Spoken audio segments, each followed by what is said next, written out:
Ada level 1 sampai 9, jadi setiap level itu menggambarkan kemampuan seseorang dalam berbahasa Inggris. Gak ada lolos atau gagal dalam tes ini. Hai guys, hari ini gue mau bahas cara penilaian tes IELTS. Nah, di IELTS itu range score-nya ada 1 sampai 9 dengan skala kenaikan atau penurunan 0,5 di setiap komponen tesnya. Jadi baik di listening, writing, reading maupun speaking itu kita bisa aja dapat band 6, 7, 8 atau 6,5, 7,5 atau 8,5. Nah, nilai 1 atau band 1 itu adalah nilai yang paling rendah dan band 9 itu adalah nilai yang paling tinggi. Nah, untuk overall score-nya itu tinggal kita rata-rata aja setiap nilai dari komponen tes yang udah kita dapetin. Ini contoh perhitungannya. Intinya pakai metode pembulatan, kayak pas kita belajar matematika. Lebih dari sama dengan 0,3 itu akan dibulatkan ke 0,5. Sebaliknya, kurang dari itu akan dibulatkan ke bawah menjadi 0,0. Jadi, kalau rata-rata 4 komponen tes adalah 6,3, maka skor IELTS kita adalah 6,5. Kalau rata-rata 4 komponen tes adalah 6,2, maka skor IELTS kita adalah 6,0. Oke, sekarang kita bahas cara hitungan tiap komponen tesnya ya, dimulai dari reading section. As we know, kalau di IELTS reading itu ada 40 pertanyaan. Setiap kita jawab satu pertanyaan dengan benar, maka kita dapat 1 poin. Jadi poin maksimal yang bisa kita dapat itu adalah 40 poin. Lalu band score yang kita dapat itu berdasarkan jumlah poin yang kita dapat tadi. Range-nya itu ada di tabel ini. Di dalam website resmi IELTS itu hanya ditampilkan penilaian ini saja tanpa ada gambaran skala 0,5-nya. Cuma banyak situs-situs lain yang nampilin detailnya juga, kayak di tabel ini nih.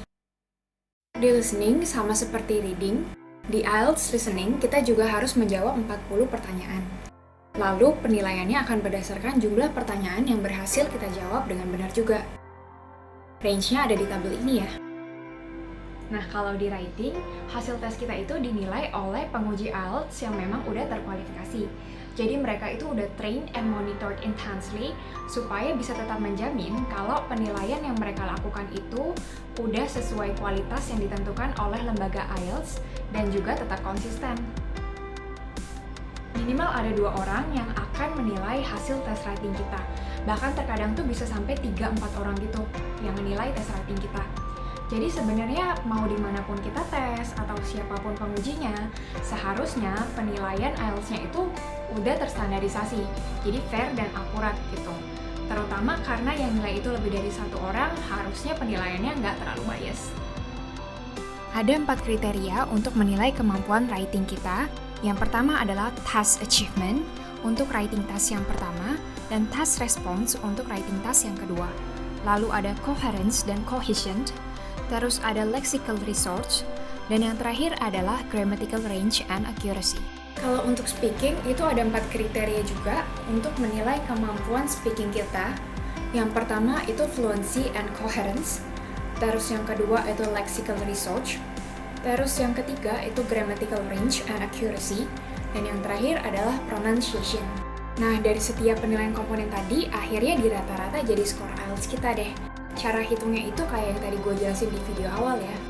Gak ada lolos atau gagal di tes ini, karena setiap band score itu menggambarkan level pengguna dalam berbahasa Inggris. Lolos atau enggaknya itu tergantung persyaratan dari institusi yang kalian mau apply.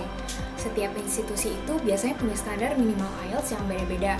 Nah, kalau kalian mau daftar ke universitas di UK, kalian harus tahu dulu mau daftar ke jurusan yang mana. Soalnya standar IELTS di setiap jurusan atau fakultas itu bisa beda-beda, bahkan di dalam satu universitas yang sama. Jadi pastiin kalau misalkan kamu udah baca detail requirements-nya ya. Biasa itu mereka udah tampilin di websitenya di bagian admission requirements atau language requirements gitu. So, untuk semua teman-teman yang mau tes IELTS, good luck!